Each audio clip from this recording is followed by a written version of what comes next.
Sadhu,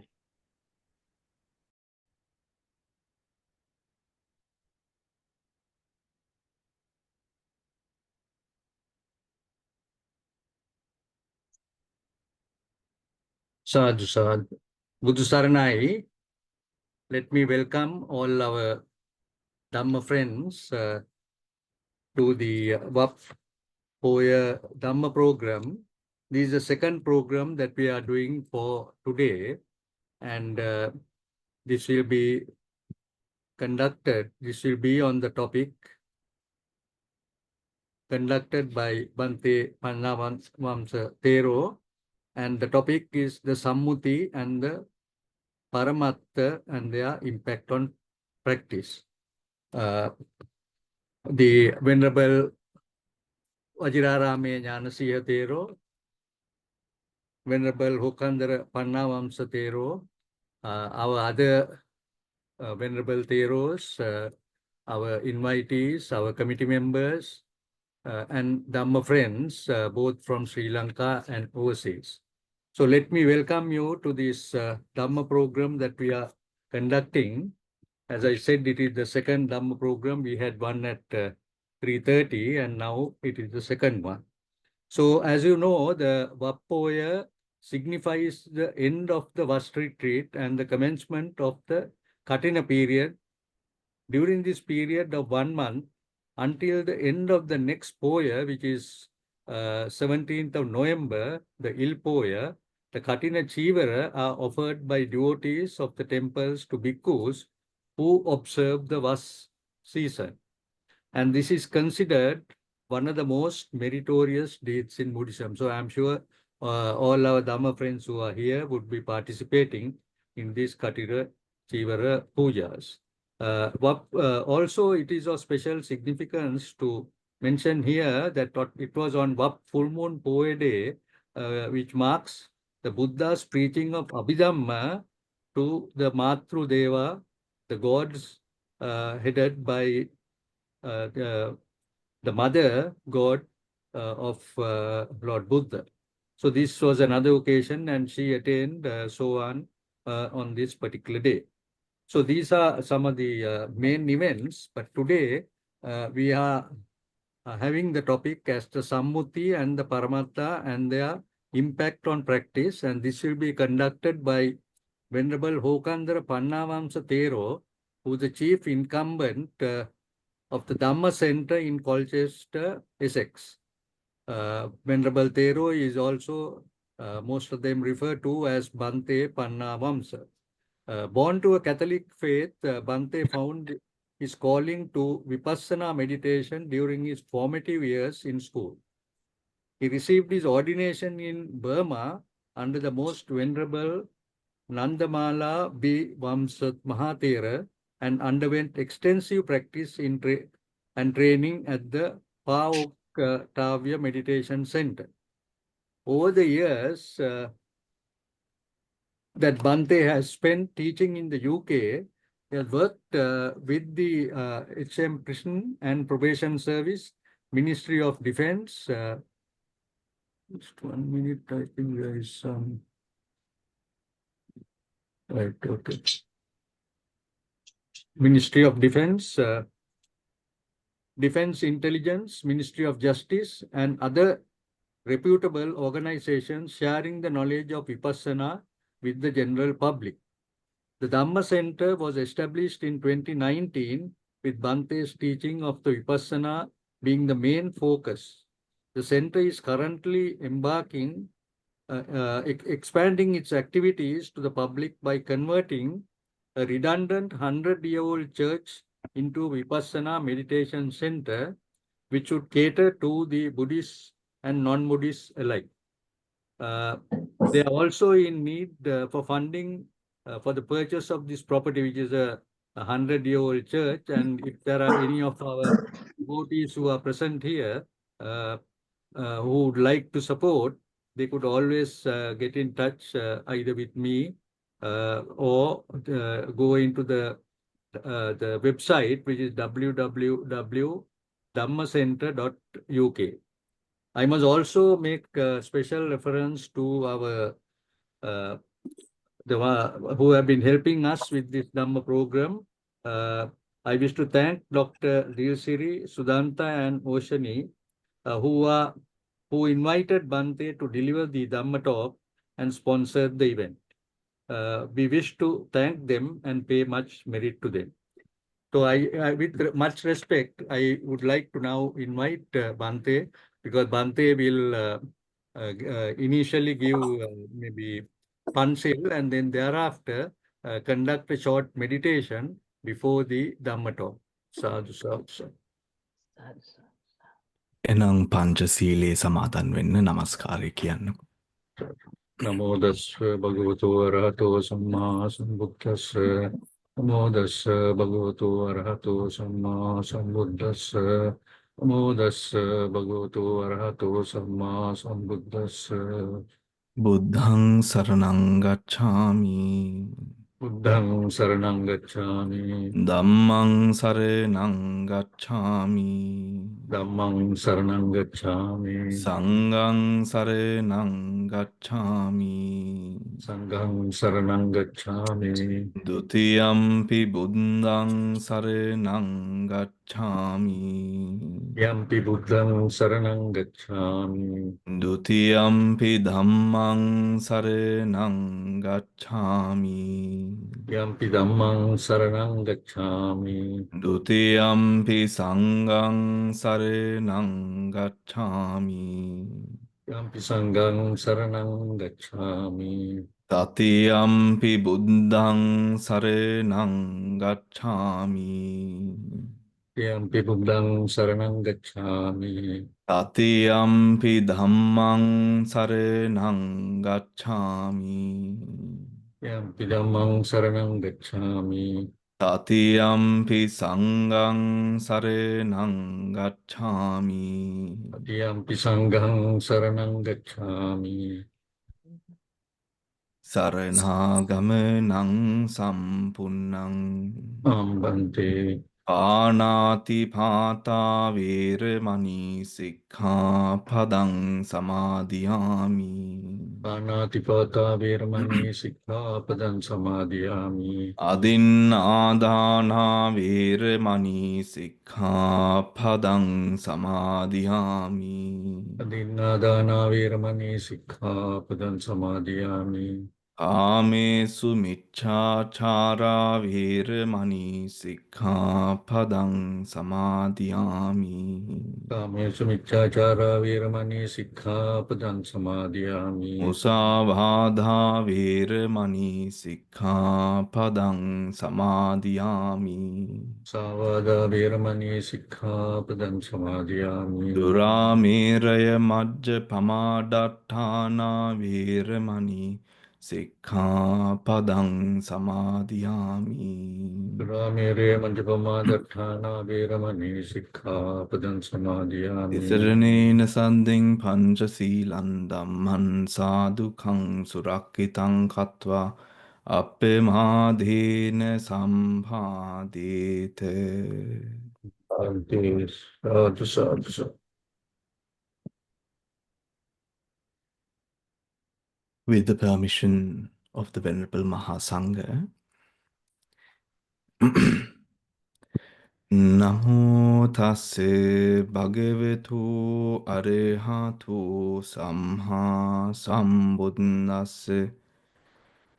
Namo tassa bhagavato arahato samma sambuddhassa.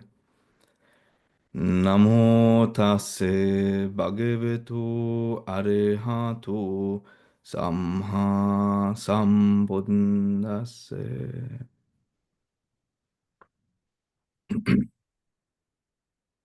I'm grateful for the opportunity today to speak to all of you through this forum, which has been brought about by the joint collaboration and efforts of our Dr. Dilsiri and Professor Vatavala.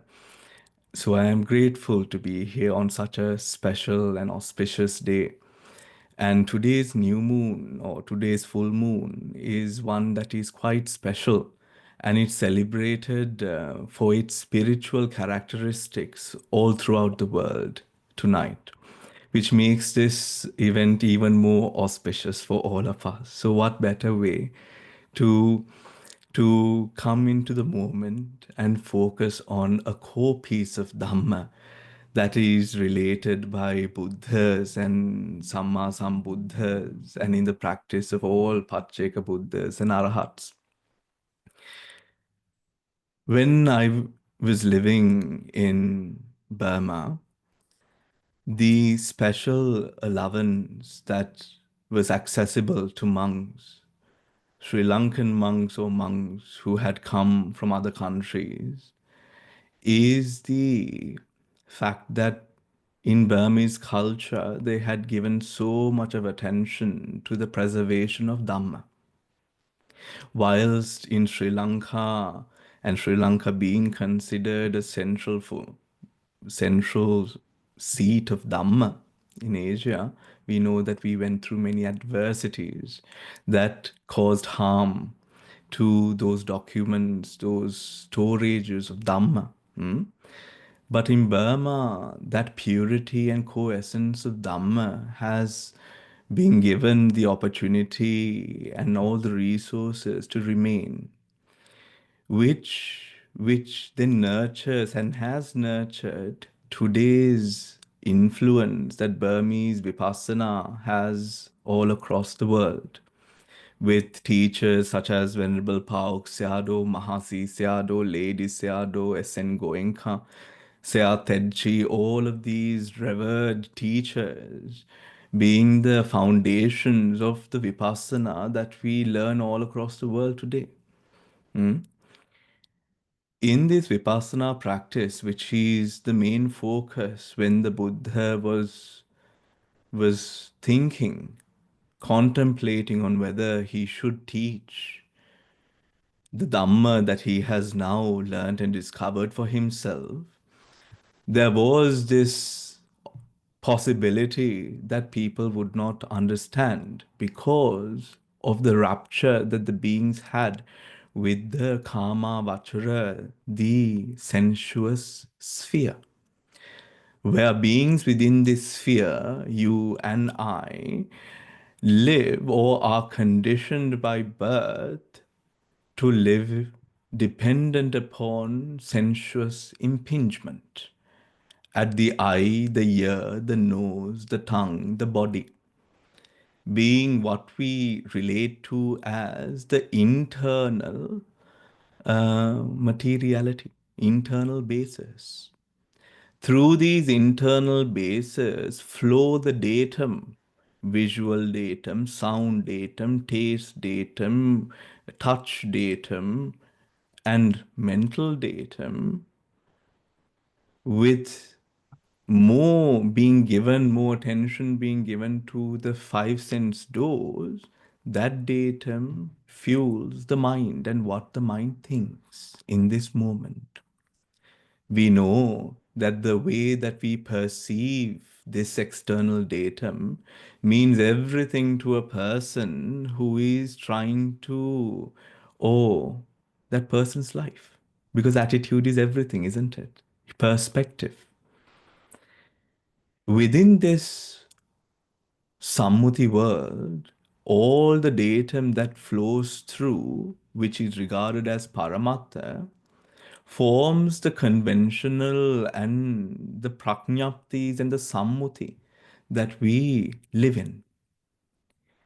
The Buddha's objective was to teach the Dhamma leading to Nibbana. Out of the four Paramattha Dhammas, the only Paramattha Dhamma which is asankata, unconditioned. All the rest of the Paramattha Dhammas, Chitta, Chaitasika and Rupa, is conditioned. Going from the conditioned into the unconditioned. The path showing that way leading to the state of deathless, this peerless state of Nibbana. Nibbana and the journey to that Nibbana, the Arya Ashtangika Marga, the Satipatthana, the Vipassana practice. The Vipassana practice then focuses upon these aspects of the Sammuti and Vipassana going deeper or deeply penetrating into reality. What are the realities? Chitta, Chaitasika, Rupa, in order to gauge, to see, to experience the realities as they truly are. Now, this is a statement that we have heard again and again in Dhamma expounding, isn't it? In Dhamma teaching, it is often something that we come across. These teachings are offered this depth of then Venerable Pauk Sayadaw and Mahasi Sayadaw renders these teachings in this manner. How do we see, or when are we ready to practice Vipassana? From Samatha into Vipassana. Now, mind you, at the time of the Buddha, a lot of hermits, a lot of monks of different classes, Samatha Bhavana was not something that was new to them. It was Vipassana that was quite novel at the time. Samatha Bhavana was often Rupa jhanas and Arupa jhanas was a common practice within the teachers, even the heretical teachers at the time. Now, this practice, Samatha, involves seeing or focusing upon one singular object. The Vishuddhimarga goes into saying, when there are many objects, the mind's ability to focus upon one singular object and maintaining, Pauk Sayadaw says that you have to maintain your mind within this singular object at least for 30 minutes without a distraction appearing. If a distraction occurs, this means that the mind still needs to be further seasoned to go through the process still. When the samadhi is stable for 30 minutes, when the yogi is able to maintain the mind upon a singular object, there arises your entry into samadhi. Where the samadhi can now progress either into jhana or continue along the satipatthana. In the Anapanasati Sutra, the Buddha, the 16 steps of observing the breath, the first 4 steps brings us to seeing of the breath, the whole body of the breath, which includes seeing the moment of arising, procession, and dissolution. This is the technique through which one now focuses or brings to focus the object within this present moment, whether it be mind or body. In this case, it is the breath. Through this breath, the entry point into Vipassana starts from that moment of being able to see and discern a independent breath. The Vayu Dhatu. If the mind is unable to discern the moment of arising and dissolution, the mind is unable to go any more further, transgressing, going over the Sammuti into the Paramattha. To even think about the Paramattha without being able to focus upon this moment, this whole body of the breath, it's quite difficult and challenging for such a yogi. Because the mind and the faculties are not strengthened enough. The first part of that strength building up is in the yogi's ability of seeing that Uppada Titibhanga moment of the breath. When we focus, and as many of you already may have, you experience that the phenomena that we experience, let us say the grosser phenomena, the views, the dittis, the proliferating thoughts, prapancha dhammas that arise in the mind, all of these, with time, with patience, with letting go, the mind tends to calm. It is with such a calm mind, calmed through resolution, chetana, volition, that the mind goes into or is able to see the impermanent suffering and non-self attributes of each and every dhammata that is present in the present moment.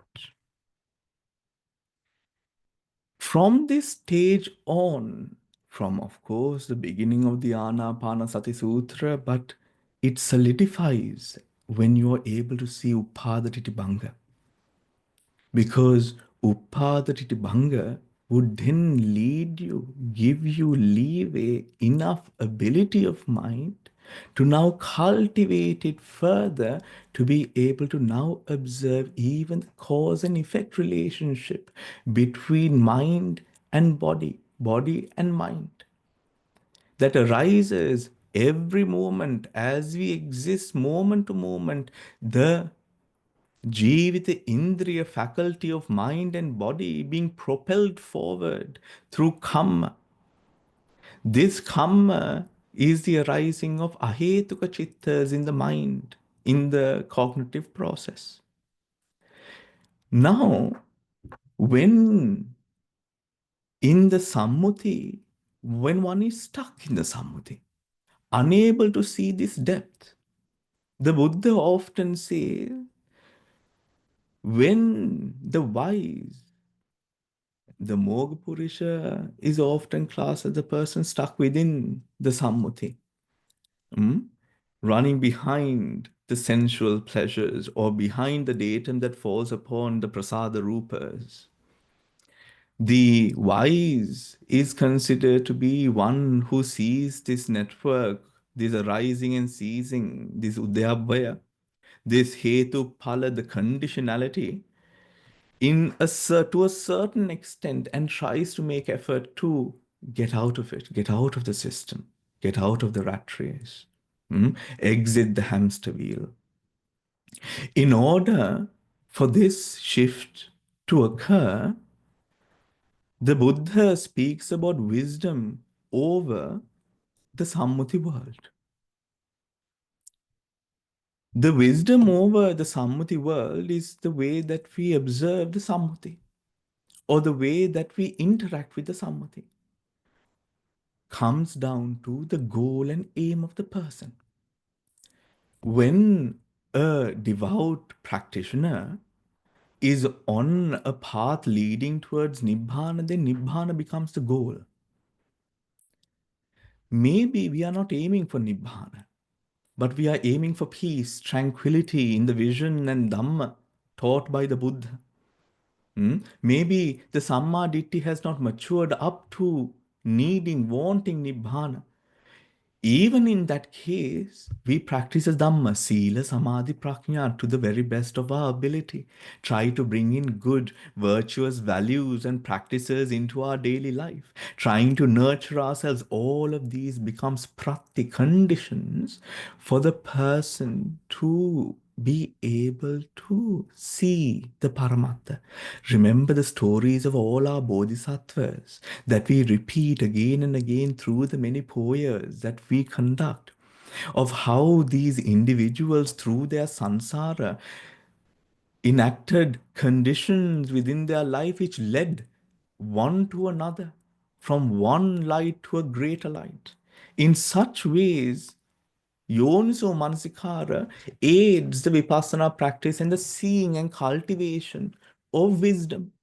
Because through all of these aspects, when Alobha, Adosa, Amoha is what is of this present moment, a three-rooted consciousness, This would have nekkhamma ingrained within it, meaning the volitions that are arising within this moment, these volitions are not volitions that will create another sense of false wanting. Rather, it is nekkhamma, letting go. Volitions of letting go. Nekkhamma, loving kindness, which is adosa. Some might also other loving kindness towards the moment. And then the last being the sense of avihimsa, isn't it? Avihimsa sankappa. Alobha, adosa, I'm sorry. Amo, delusion, non-delusion, the wisdom. When these three chittas are present within a mind, such a mind is called a jnana sampayutta chitta. Why? Because this mind has alobha, adosa, and amoha. It is called a jnana sampyuta mind. It is with a jnana sampyuta mind that we are able to discern ekyanne, which means within the Eightfold Noble Path, the wisdom aspect that works upon the progressing in the path, it is prajna, prajna chaitasika. Prajna chaitasika within a kusala mind, as we do kusala, as we meditate, and when we meditate, we have prajna present, which means that this would be a three-rooted consciousness. This particular three-rooted consciousness needs to repeat within the continuum, taking the same object, uppada titibanga, uppada titibanga, uppada titibanga, again and again, repeatedly maintaining the mind within one object without the arising of the hindrances. This is the challenge, isn't it? Without the arising of the hindrances. So, Venerable Paugsyadu, when he says maintain the mind for 30 minutes without allowing it to dissipate or get distracted, this is what it means. The three-rooted consciousness averting the object of, let us say, the breath, anapanasati, which would mean the vayu dhatu.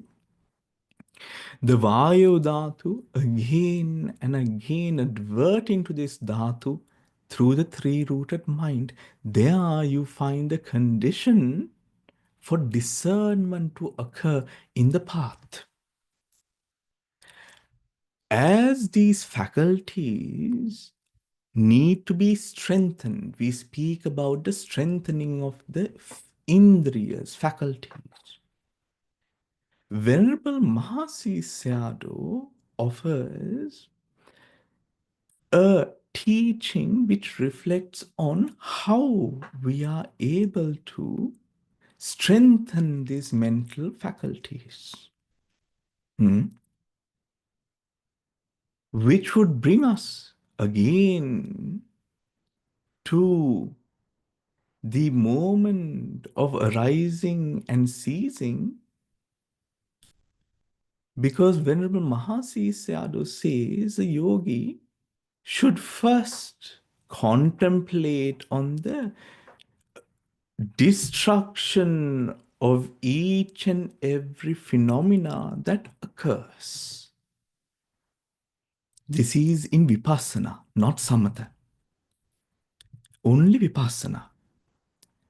Focusing on, out of 9 pieces of teachings that Mahasi Sayadaw gives to his students, the first of these teachings Mahasi Sayadaw offers is observing the destruction of each and every phenomena that occurs. At what point do we observe this reality? During the point where, for example, when the gross breath sheds or becomes lighter to become the long breath. The long breath goes through change and it becomes the short breath. The short breath becomes or is seen as a more subtle breath where you observe the arising, processing, ceasing upadhatiti bhanga. This upadhatiti bhanga then often becomes more subtler where then you go on to the Vedana tetrad, which continues next. Within this moment of upadhatiti bhanga, here we start seeing the udayavaya. Through this udayavaya, now we start breaking the compactness of the breath, isn't it? The compactness of the breath, the ganasanya. The compactness of the breath, in breaking this compactness of the breath, is how we go from the Sammuti breath to the Paramattha breath that is present at that time, which is the Vayo Dhatu. The Sammuti world may contain facades and layers, like in an onion, of views, of perceptions, of worldly thinking, of the arising in ways that we see the world for the worldview that it has. However, the Paramattha is not so. Ultimate reality is not further divisible. It does not change in the way that it manifests. It is not one in one way to one and a different way to another. It exists in its absolute reality as it does, but through the three characteristics impermanent, suffering, and non self.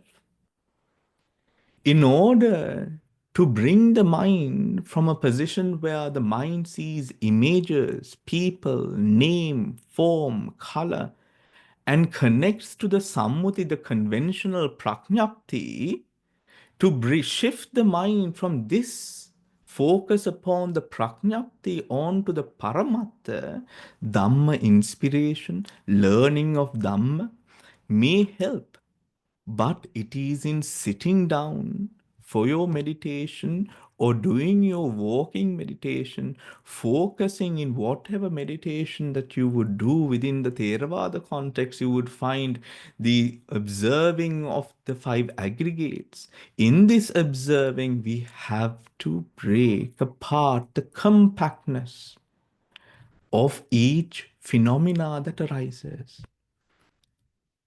Now, if one is to take, for example, a child, let us say a son or a daughter, your son and daughter.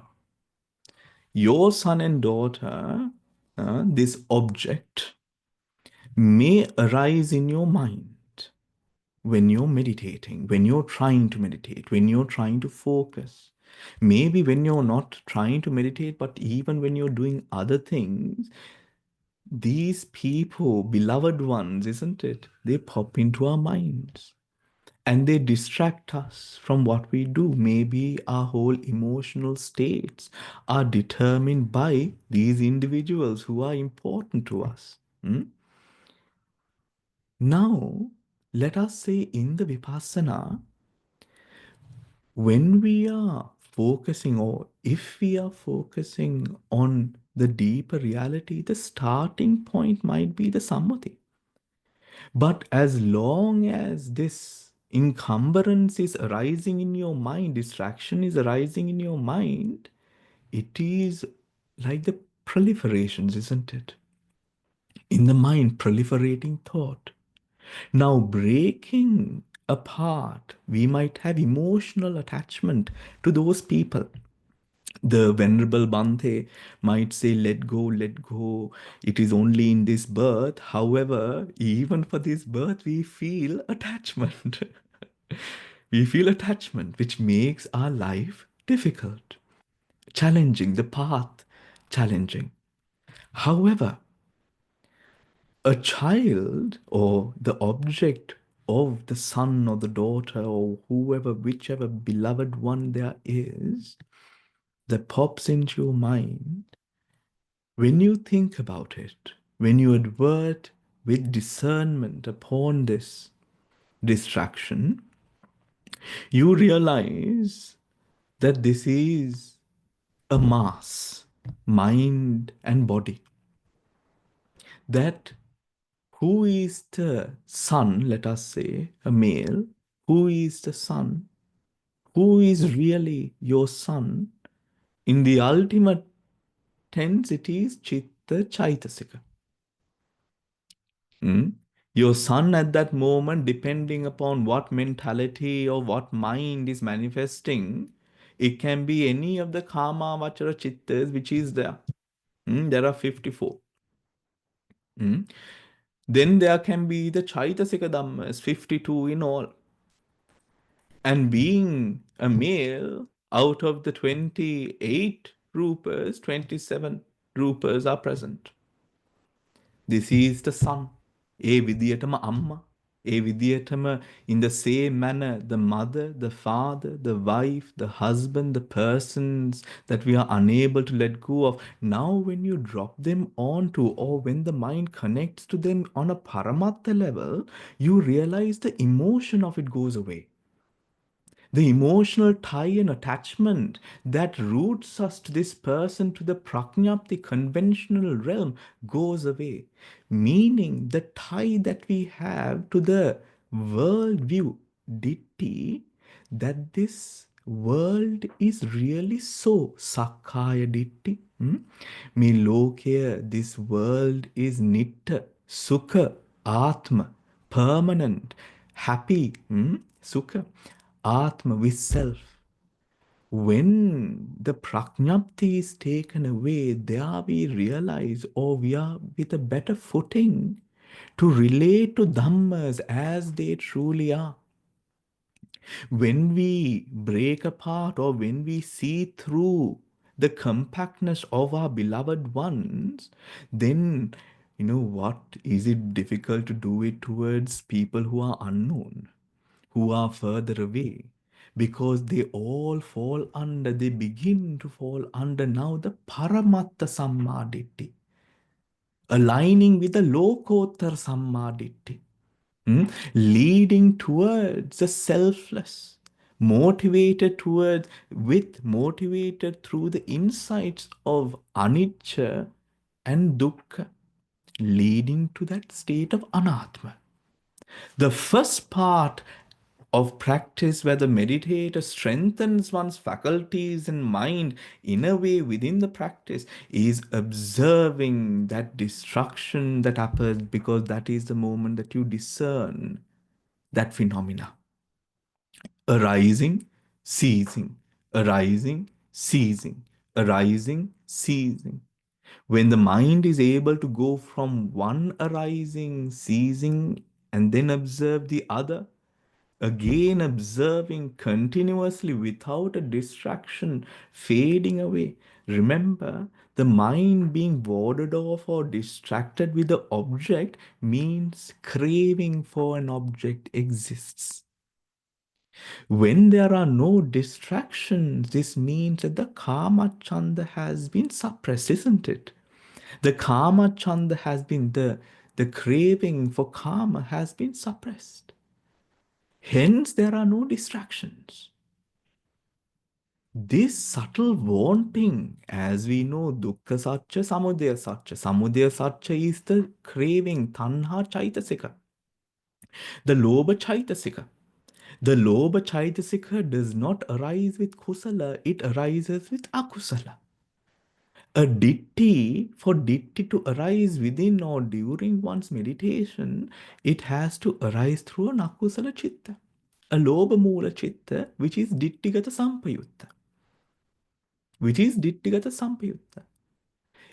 In the person, in the yogi, continuing along this path, now being inspired by seeing reality, the respect for the path or respect for this observation the respect changes. I wouldn't say that it is the same type of respect that you had before seeing this reality in a certain way. The respect here changes because now it is based upon bhavanamaya jnana, through the experiential knowledge over this Paramattha as it is. Starting in the Anapanasati, it would be the Vayu Dhatu. If a distraction occurs and we are trying to ward off this distraction, or if anger occurs and we are trying to ward off that anger, just like as we do in the with the sun, just so those distractions, chitta, chaitasika, rupa, are also impermanent in nature. As we observe this process, the respect for the practice changes.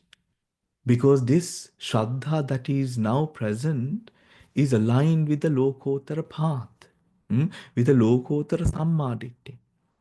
Here, this person, in accomplishing insight, this person observes respectfully. This is the second teaching Mahasi Sayadaw offers. Meaning, in this moment, as you observe the reality for what it is, with respect, respectfully. Here, giving respect, in giving respect, is also having respect for the way that that condition is. Allowing Dhammas to unfold. And in the volition that we have in mind, whilst this meditation is ongoing as a practice, there is respect towards what is practiced or experienced, the insights that occur within the meditator. In doing so, number 3, making constant effort. Constant effort. This effort does not only mean the effort to sit down for practice or do your walking meditation, but this effort relates to the volitions in your mind, where efforts aiming towards this goal arises in your mind. Remember that this is the Virya Chetasika. For constant effort in this Vipassana path, then Virya Chaitasikas arising, touched by that objective of Vipassana. So, in your interactions, the eye, the ear, the nose, the tongue, the body, and the mind, putting all of these things together and creating this Sammuti world that we live in, when we do have to interact with the Sammuti world, still our efforts are shining through into the moment. This allows for constant the Trihetuka chittas to arise, for the Noble Eightfold Path to be strengthened along the daily aspects of your life, to polish the aspects that needs polishing in terms of the faculties. Pauk Sayadaw always talks about how the quality of your meditation practice is determined through the balancing of the indriyas. In going from the Sammuti into the Paramattha, in meditation words, one would say Santati Pachuppanna and Kana Pachuppanna. In coming into the Kana Pachuppanna, one does not, for example, know that a bird is chirping in Kanapachuppanna. But the sound, the frequency, the vibration, the sound element is observed.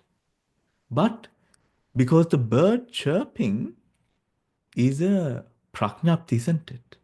It is a convention. The bird is a convention. The chirping, the word that we have given it, is a nama prajnapti. Is a nama prajnapti. This is a prajnapti. When we come closer into Kanapachupana, where the meditator is able to now put away the Sammuti and focus deeply upon the present at this moment, sound or that Nama identification does not happen. It cannot happen.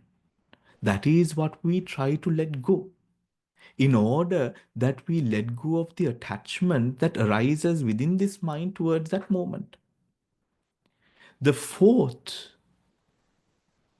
in seeing that moment and progressing further, is now the meditator and the yogi, as one walks the path, creating suitable conditions.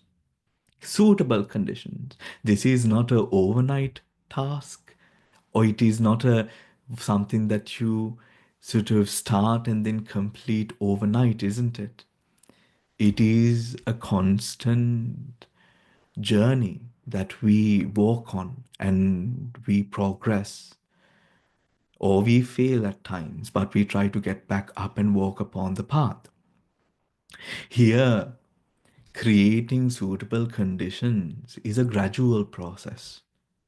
With the changes that happens within one, and with the insight that arises within one's life, one begins to choose differently. Choose differently.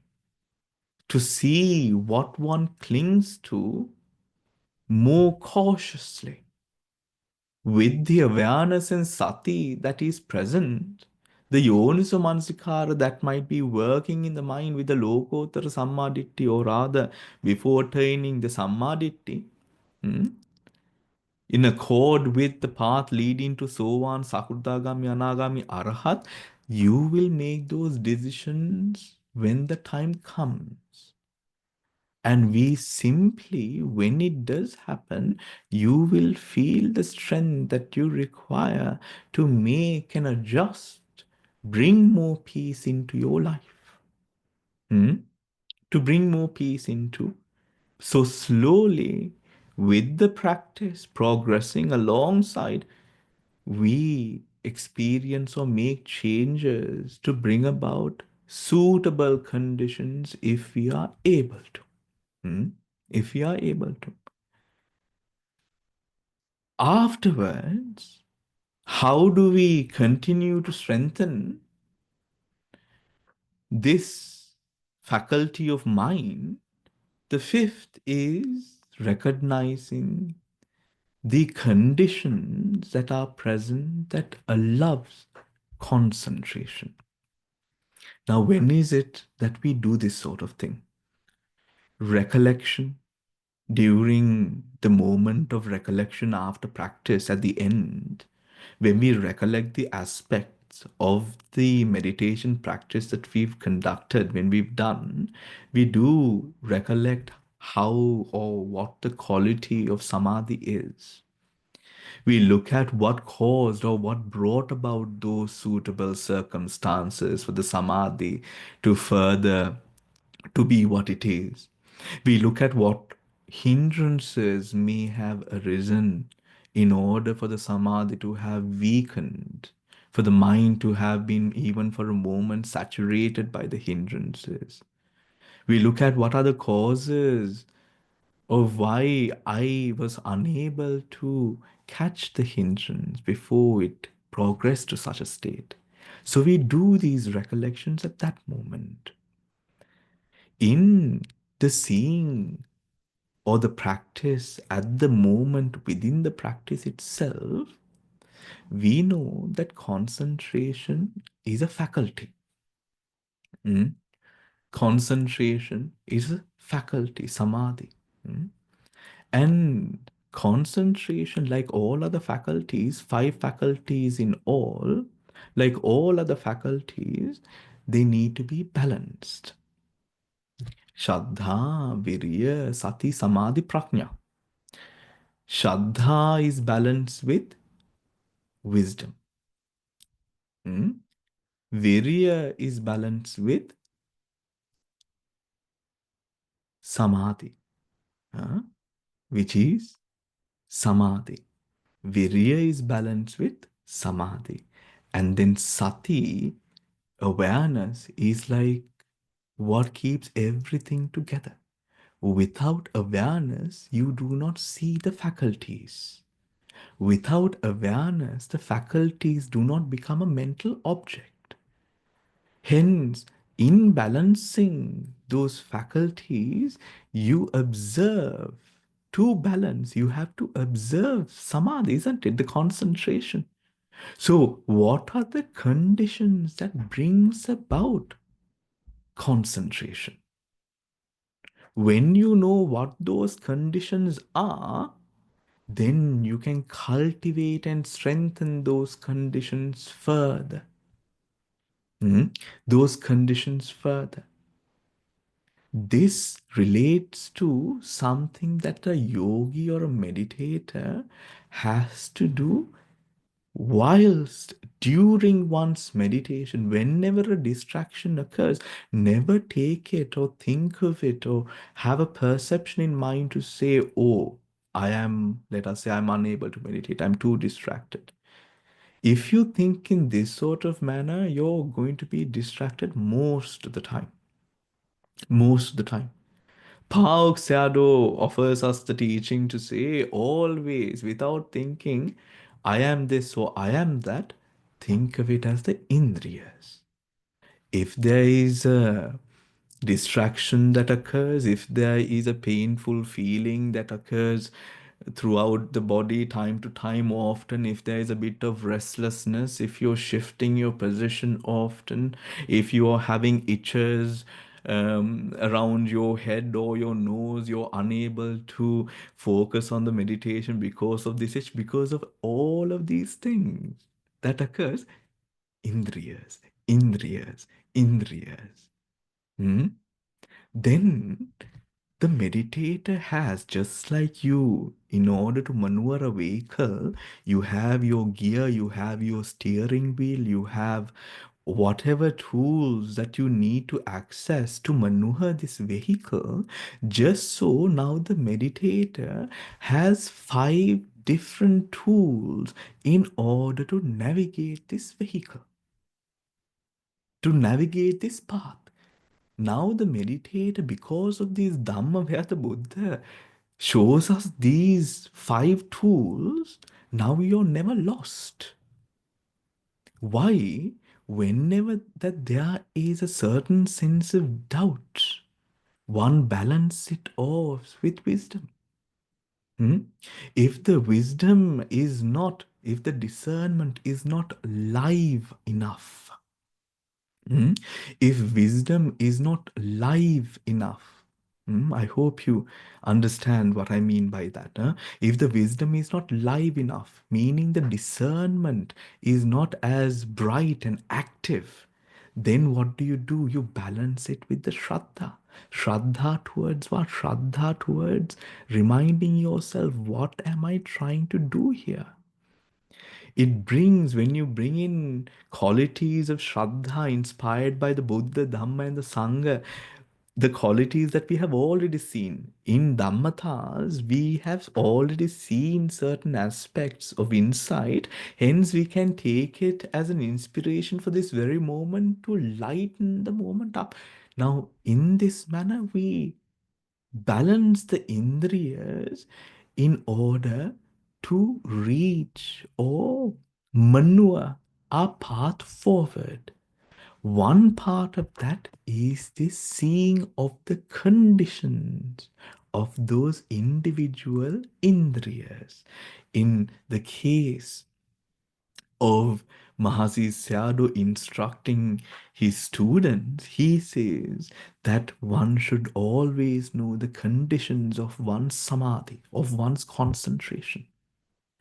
Of one's concentration. These conditions will also show you if there is attachment towards, let us say, the samadhi, attachment towards samadhi.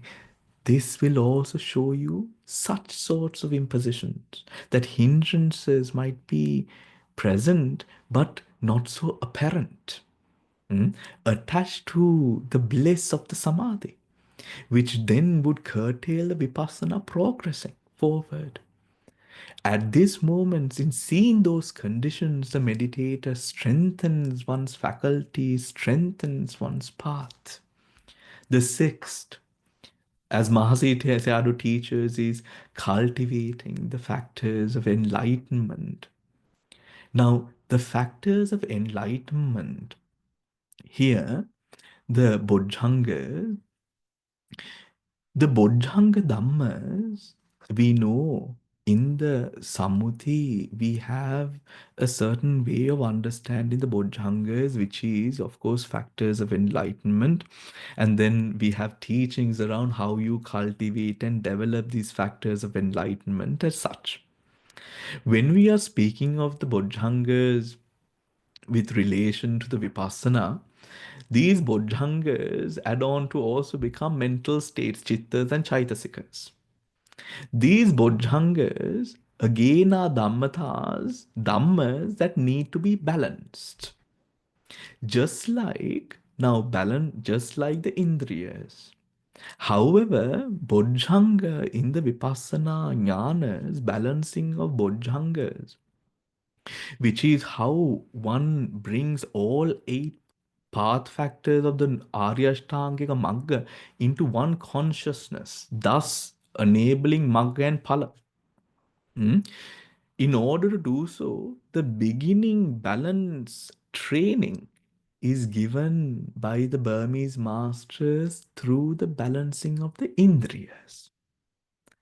When the Vipassana matures and one is far more Chittanupassana, when one practices from the Anapana Sati, from the physical objects, goes on to mental objects and Dhammatas, Dhammanupassana, there the meditator is able to gauge far more complex and subtle forms of mind where you will now be able to see the bodhangas.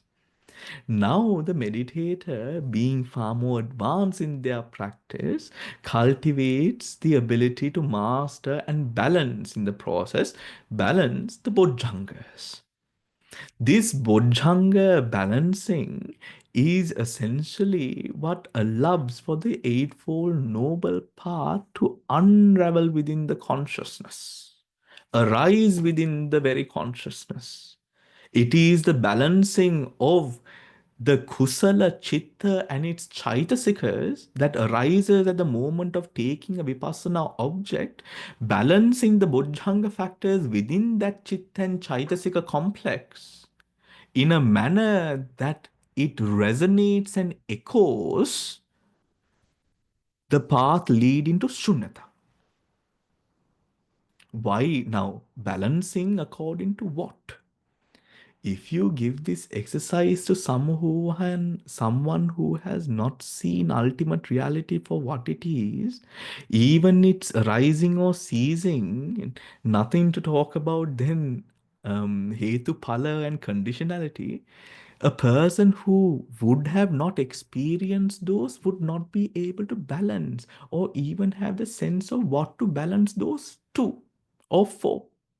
But the person who goes through that process of seeing the ultimate realities for what they truly are, where all the sons and daughters and beloved objects in our Sammuti life have crumbled or been seen for what they are, being chittas, chaitasikas, rupas, from the Sammuti Pachuppanna into the Kana Pachuppanna, there one is able to then, as one has been trained along the path from inception, in the balancing of the indriyas, now able to handle the balancing of a far more complex and subtle phenomena. Because remember, kusala samadhi phenomena, when you're in the inside, they're very subtle, isn't it?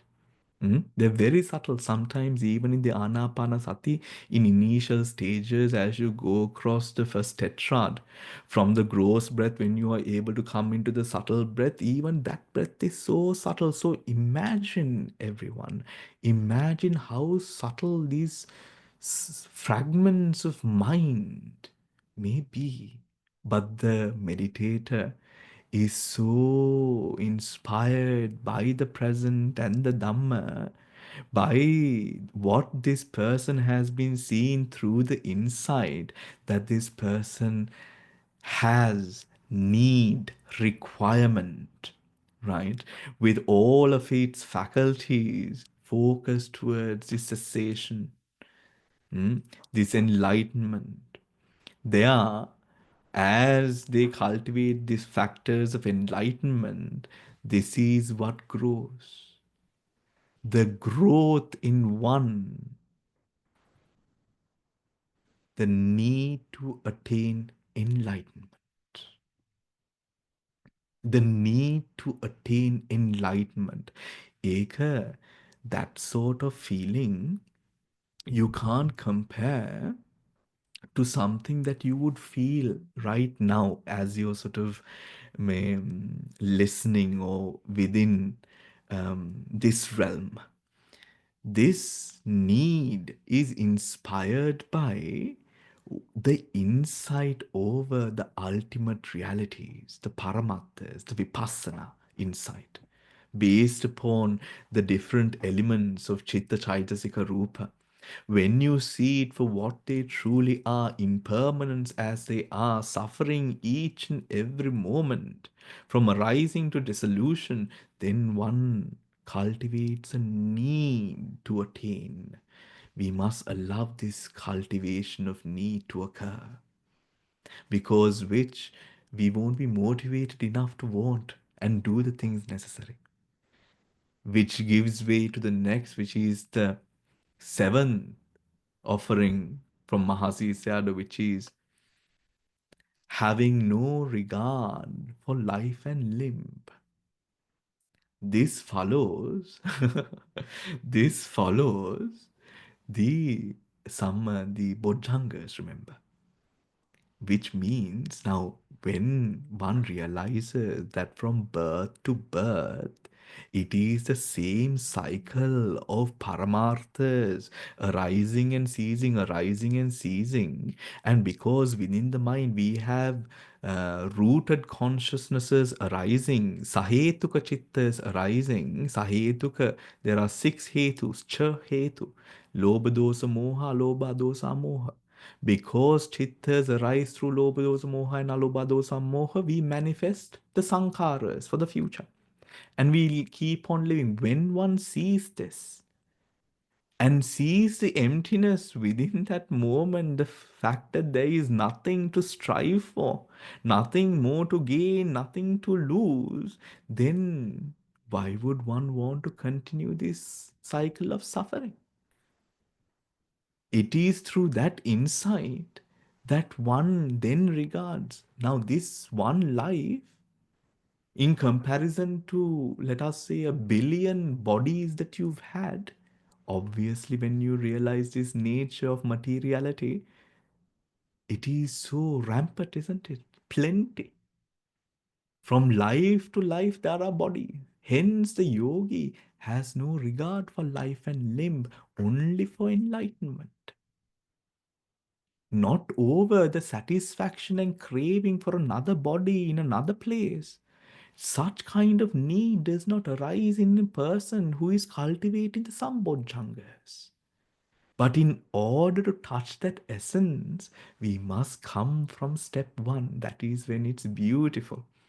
When we come from the first step of the Anapanasati Sutra, through the gross breath, abandoning, renouncing, we come into these positions of being able to balance the indriyas, then being mature enough to balance the bodhangas, into now being able to, or having that motivation where the regard for nibbana is so great within one's life that every morsel of food that you consume, every breath of air that you breathe, every step that you take, every verbal and physical manifestation, one hopes, may I be able to discontinue this continuation.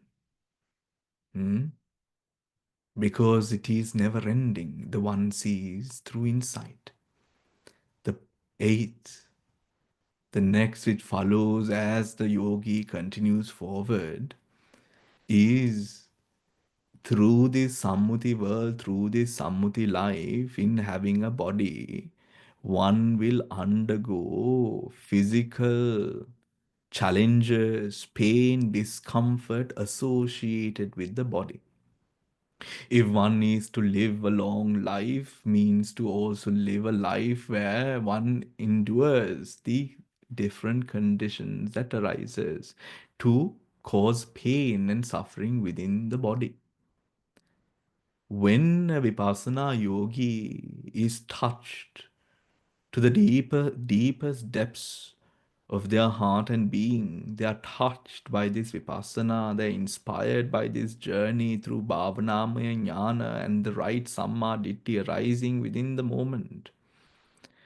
Such a person, even when faced with adversities arising through this conditioned world, this person overcomes this pain and distress with the help of strong arati virya. Come what may, I will get this done. Hmm? The doctor says I have a tumor, tumor or no tumor, I'm getting this done.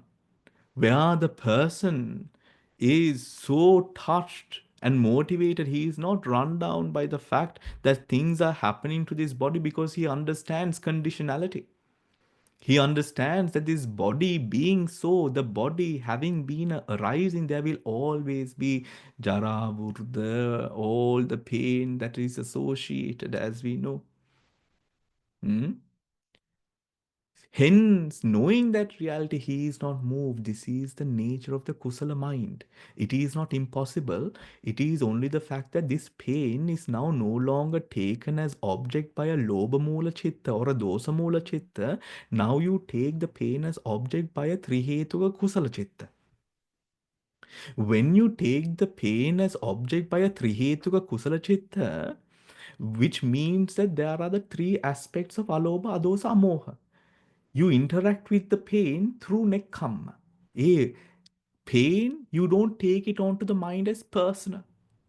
Hence, whatever pain, even if it is strong and excruciating, even at such a moment, if the yogi is strong enough, he can disassociate from the kaya pasada and not feel that pain. Hmm? Sending his mind into an object. But in order to do that, cultivation is necessary. This sense of arati virya does not just come to a person, but arises within the mind of a person who has practiced and tasted the amurtya, isn't it? The ambrosia of this Dhamma. Hmm? That insight, the feeling of seeing impermanence as it truly is, the dukkha nature, and then the anatma as it truly is, that creating this condition to support arati virya. Whatever happens, I am walking this path. And then the final, which Mahasi Sayadaw ensures, should a meditator, should any of my students who come and practice, hmm, if you want to attain, I will guarantee that you will attain if you follow these 9. Hmm. And the last one of this is not stopping till you attain path and fruition. That is where you take a breath. Meaning, even though you might be on vacation on a holiday, still there is no holiday for the kusala and the akusala to be, for the akusala to be suppressed and the kusala to be nurtured. Meaning, so there you're on holiday, but you're on holiday not with a lobha mula chitta, but with a kusala chitta. You're on holiday not with a lobha mula chitta, but you're taking the objects of the holiday or whatever it is that you're experiencing with a kusala chitta. These things are possible to one who brings oneself to the path and genuinely wants the path. These changes and alterations are love for deeply seeing reality for what they are. reality for what it is.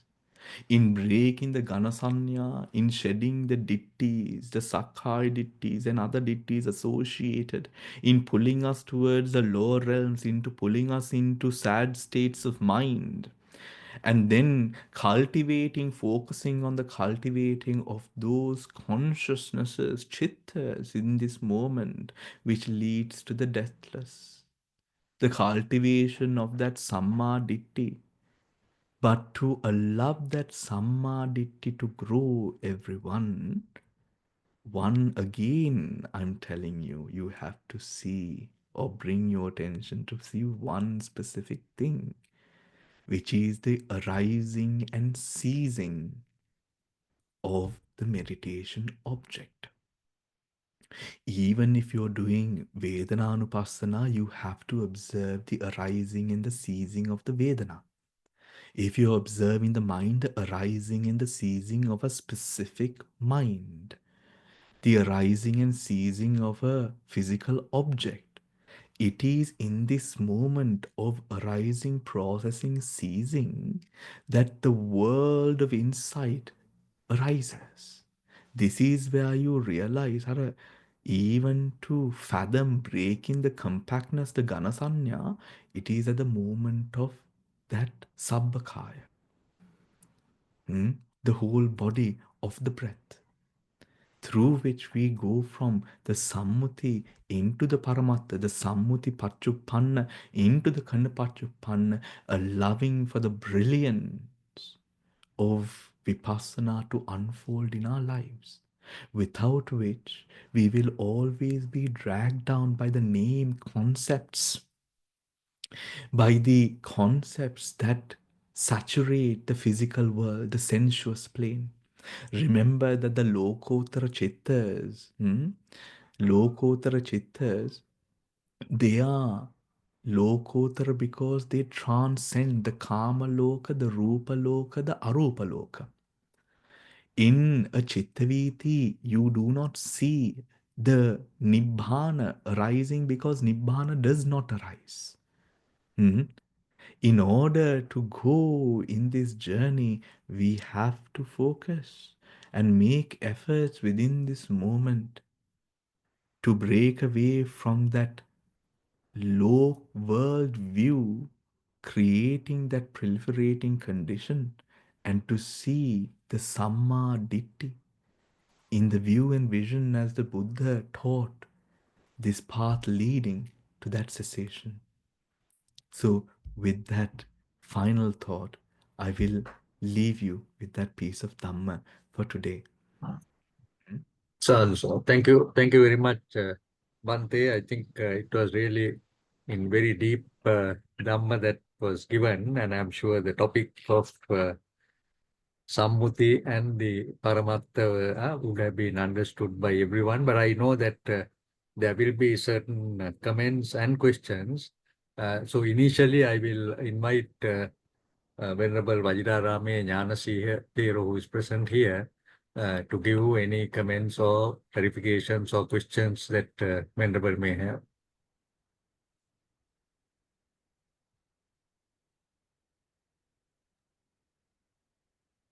I don't think I have any comments to make. There's so much to learn from this particular discourse.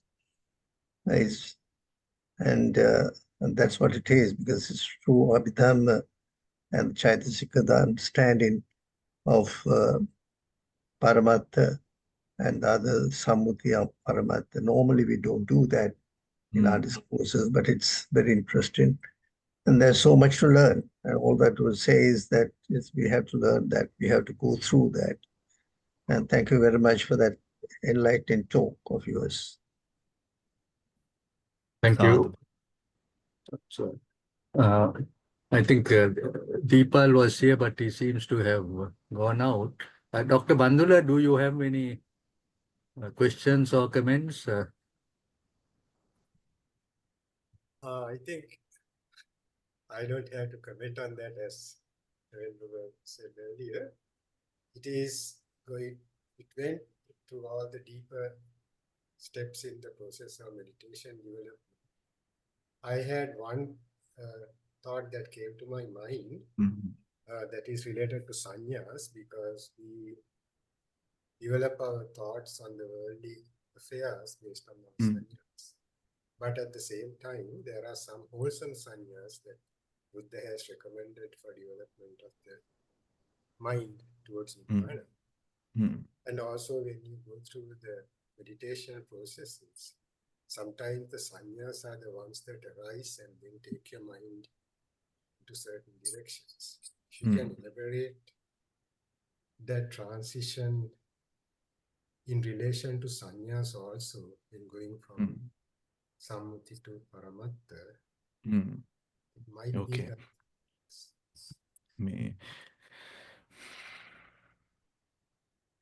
If we, I mean, there's so much we could Yes. talk on. Yes. There's so much, but if I may just, where do we see, or how do we see sanya? Maybe I will ask that question, answer that question. A part of, Yes. where do we see sanya? Sanya, perception, arises is a sabba chitta sadharana. It arises in all consciousnesses. It is also an aggregate, isn't it? So Vedana and Sanya will always arise. There will be no consciousness. In normal arising, where there is no Vedana and Sanya. But now for the person to see, we are talking about Vipassana. Hence, we are not concerned. We don't want to be bothered by worldly concerns and sanya, isn't it? We don't want to be concerned with these sanya. Hence, coming from Santati Pachuppanna, where you see a grouping of many factors, to a moment of Khanapachuppanna, the sanyas that could arise, the condition for those sanyas comes to slowly cease and become more localized in a way. However, still, we have not answered the question, where do we see the sanya? For the purest form, the rawest form of sanya to be seen by the yogi, just like with most things in life, you have to go to the root of it, isn't it? Then අපි දන්නවා කජු ගන්න ඕන නම් where do you go to? If you want the best honey, where do you go to? In the same way, when you are looking at sanya, where sanya arises in the mind. Where does the mind arise? In the heart base. Where does the mind arise? The Hade Vastu.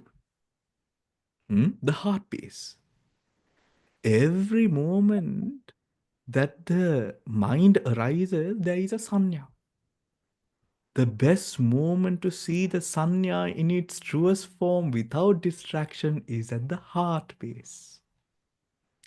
Then one might ask, how do we get to the heart base? You can do that with your anapana itself. The breath is the vayu dhatu. The breath arises at the kaya dwara. Isn't it? The breath arises at the kaya dwara. How does the breath arise at the kaya dwara? Kaya dwara is a physical, pasada rupa is a physical base. No, it is a part of the 28 rupas, not the mano dhatu. Hence, how does a physicality cannot arise? Mano pubbhangama dhamma. Manasa has to come before the physicality. Hence, what is the mind that becomes a condition for the energizing this static energy arising within the pasada rupa? It is the respective dvipancha vinyana. It is a dvipancha vinyana. Now this is the moment of contact, isn't it? When contact arises, there is pasade තියෙනවා, අරමුණ තියෙනවා, විඥානය තියෙනවා. The විඥාන, the pasada, and the aramuna. Now, when you feel the breath, it is the vibration of the kaya pasada where the aramana is knocking. Creates a vibration in the mind. Okay, vibration in the mind. Now, when you see the vibration of the mind, at that moment, from the vibration at the kaya dwara, kaya pasadiya chanchala vima dakinama, irvase e avasthavima manase. E chanchala vima, that arammana is split from the mind. So the mind and the object. So the object is that which arises at the kaya pasada, the mind arises is the mind. When you shift, now you observe the mind. Now you're not observing the kaya pasada. You're observing the mind that chanchalavima, the shaking, the vibration that occurs as an object arises. As you observe this vibration of the mind, you will come closer to where the mind arises, the heart base. Now, any object that arises, now not only the breath, but any object that arises, it will start a vibration within the heart base, because the bhavanga breaks into the arising of the chitta viti. Now you are in the heart base. Now the rawest form of sanya can be observed. How do we know that path? Because in the Abhidhamma, our sutra, it explains so beautifully. With the Abhidhamma, it is almost for all these science students and for the Excel sheets and all of that. When you have a logic in it, now you know exactly what angle of mind you need to sort of observe or go on and what to abandon. Because it is not just a metaphysical sort of psychoscience, it is very much palpable in the meditation experience. Thank you, Bhante. But would you like to do a few minutes meditation, Bhante, what you mentioned earlier? I did mention earlier, but we have run out of time neither. Right, okay. Right, thank you. Senaka, you have any clarifications or questions? Senaka Samarasinghe is based in Ottawa, not Ottawa, Winnipeg. You're muted. As Bhante Thero mentioned, I learn a lot from you, sir. As you mentioned, Burmese Vipassana practice is all over the world now. And at the same time, you mentioned about the 5 senses, internal and external, and conventional and ultimate world of the behavioral pattern. And at the same time, you mentioned about the Indriya Dhamma, 5 Indriya Dhammas, how these physical faculties interact with day-to-day life. Thank you very much. Dr. Dilsiri, any clarifications or questions you have?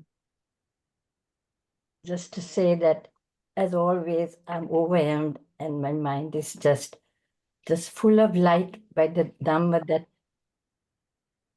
this Venerable Paññāvamsa teaches us almost every day.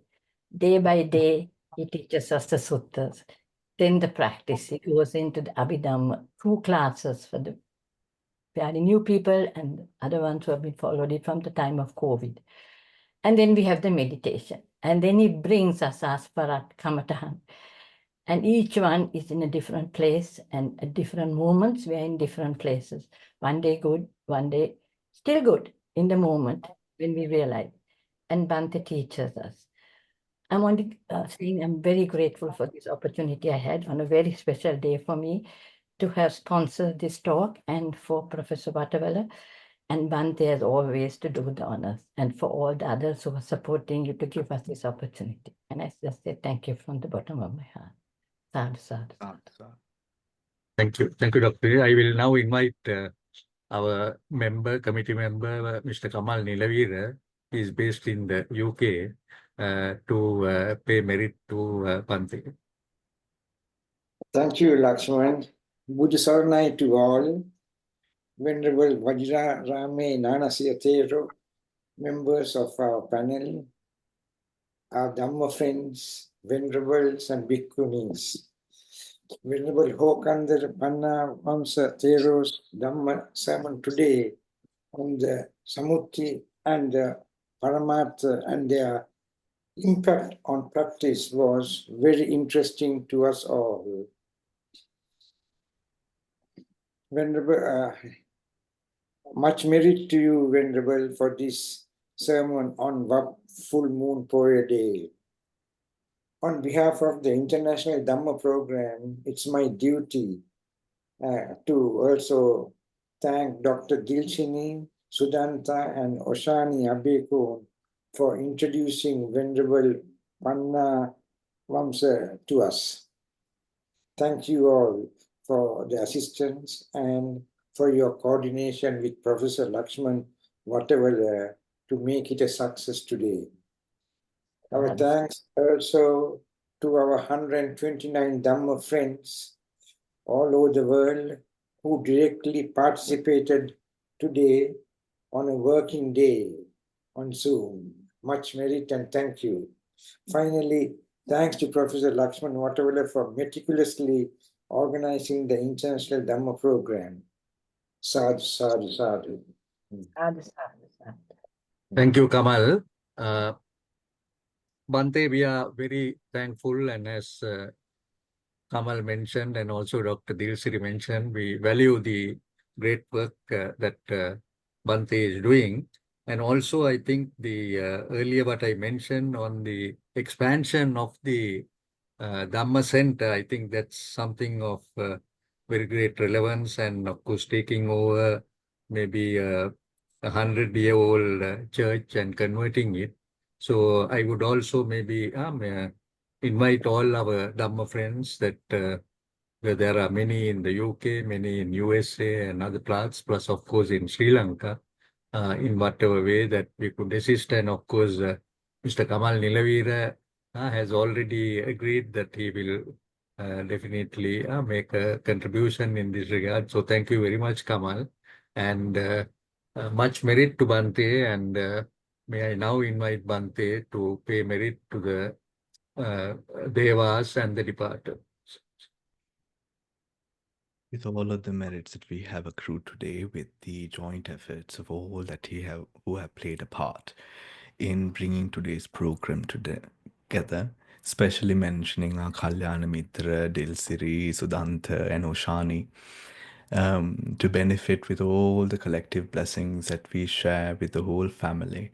May all worries, may all dukkha come to an end. May the Kusala mind saturate and bring blessings to your whole life.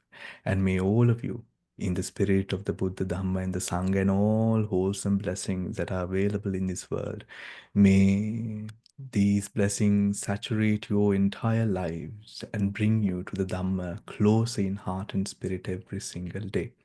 Thus said, let us share all the immense merits that we have accrued in listening to the Dhamma, focusing on the core teachings of the Buddha and our final goal, Nibbana, with all the deities and our departed relatives. Akasattha ca bummatta devanaga mahindika punyantang anumoditva chiran rakkantu sasanang. Akasattha ca bummatta devanaga mahindika punyantang anumoditva chiran rakkantu sasanang. Akasattha ca bummatta devanaga mahindika Punyantang anumoditva chiran rakkantu tvan sadati idamme nyati nang hotu Sukita hontu ñātayo idammi ñāti nang hotu. Sukita hontu ñātayo idammi ñāti nang hotu. Sukita hontu ñātayo. Enansiula denatama terwan salnai. Everyone, Thank you very much.